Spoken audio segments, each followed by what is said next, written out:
இந்த மாதிரி பொங்கல் நீங்கள் சாப்பிட்ருக்கவே மாட்டேங்க. ஒரு தடவை செஞ்சு சாப்பிட்டீங்கன்னா இந்த டேஸ்ட் வந்து ஒரு மாதம்னா நாக்கு விட்டு போகாதுங்க. அந்த அளவுக்கு டேஸ்டியாட்டு மல்லி பொங்கல் எப்படி செய்கிறதுன்னு பார்க்கலாம். வீடியோ முழுது ஸ்கிப் பண்ணாமல் பாருங்கள். வீடியோ உங்களுக்கு பிடிச்சிருந்தா லைக் பண்ணுங்கள், ஷேர் பண்ணுங்கள், கமெண்ட் பண்ணுங்கள். இதுக்கு ஒரு சாம்பார் பண்ண போகிறேன். ஒரு டம்ளர் பருப்பை கழுவி எடுத்துருக்கேன். பீன்ஸு 2 3 பீன்ஸு, ஒரு வெங்காயம், ஒரு கேரட்டு, 2 கத்திரிக்காய், 2 தக்காளிங்க எல்லாம் போட்டு மஞ்சள் தூளும் பெருங்காயத்தூளும் போட்டு ஒரு பச்சை மிளகாவும் போட்டு நம்ம வேக வச்சு எடுத்துக்கலாம்.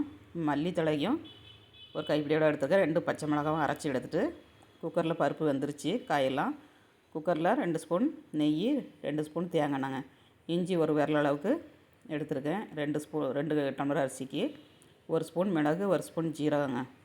இஞ்சி நல்லா ஃப்ரை ஆனோடனே மிளகும் ஜீரகமும் போட்டுக்கோங்க. அப்புறமா கொஞ்சமாட்டு கருவேப்பிலை தலையும் மல்லித்தலையும் போட்டு நல்லா ஃப்ரை பண்ணிவிட்டு அரைச்சி வச்ச விழுதை போட்டு நம்ம தண்ணி ஊற்றிக்கிடணுங்க. 5க்கு 1 ஊற்றுங்க, கரெக்டாக இருக்கும். 2 டம்ளர் அரிசிக்கு 3/4 டம்ளர் பருப்பு எடுத்துருக்கேன்.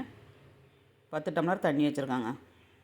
கொஞ்சோண்டு மஞ்சளும் பெருங்காயத்தூளும் உப்பும் போட்டிருக்கேன். இதை போட்டு நல்லா மிக்ஸ் பண்ணிவிட்டு நம்ம மூடி வச்சிடலாங்க. மூடி வச்சு ஒரு 4 விசில் 5 விசில் விட்டு எடுங்க. நல்லா குழைவாக சூப்பராக கிடைக்கும். குழகுலான்னு இருக்கும். கொஞ்சம் நேரம் ஆயாச்சுன்னா நமக்கு வந்து திக்காயிருங்க. பருப்பு வந்துருச்சு. பருப்பில் வந்து சாம்பார் பொடி போட்டுக்கலாம். 2 ஸ்பூன் சாம்பார் பொடி போட்டு மிக்ஸ் பண்ணி கலக்கி ஊற்றிக்கங்க. இப்படி கலக்கி ஊற்றுனீங்கன்னா கட்டி கட்டியாக வராதுங்க உங்களுக்கு. 1/2 ஸ்பூன் மஞ்சள் தூள் போட்டு உப்பும் போட்டு போதுமான அளவுக்கு தண்ணி ஊற்றி சாம்பார் இட்லி, பொங்கலுக்கு, தோசைக்கு எல்லாத்துக்குமே நல்லாயிருக்கும். பொங்கலுக்கு கொஞ்சம் திக்காக வைங்க, நல்லாயிருக்கும். ரொம்ப தண்ணியாக வைக்காதீங்க. இப்போ சாம்பார் கொதிச்சிருச்சு, தாளிசம் பண்ணிடலாம். 1 ஸ்பூன் எண்ணெய், 1/2 ஸ்பூன் கடுகு, கொஞ்சமாக உளுந்தம்பருப்பு, 2 வரமிளகாய், கருவேப்பிலை தழை போட்டு தாளித்து சாம்பாரில் ஊற்றினீங்கன்னா சாம்பார் ரெடிங்க. அட்டகாசமான சாம்பார் ரெடி. பொங்கலும் ரெடி ஆயிடுச்சு. 5 விசில் விட்டுருச்சு. நல்லா வெந்துருச்சு பாருங்கள். இந்த மாதிரி குழகுலான்னு இருக்கணும் நம்ம எடுக்கும்போது.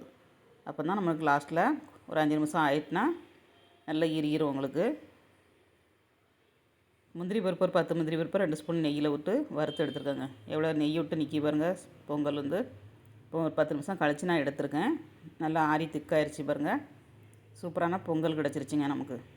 அட்டகாசமாக இருக்கும். டேஸ்ட்டு ட்ரை பண்ணி பாருங்கள். வீடியோ வந்து ஸ்கிப் பண்ணாமல் பாருங்கள். ஸ்டவ்வோடு சமைக்கும்போது அன்போடு சமைக்கணுங்க. அன்போடு சமைச்சிங்கன்னா மல்லி பொங்கல் கூட சூப்பராக இருக்குங்க. வீடியோ பிடிச்சிருந்தா லைக் பண்ணுங்கள். பா.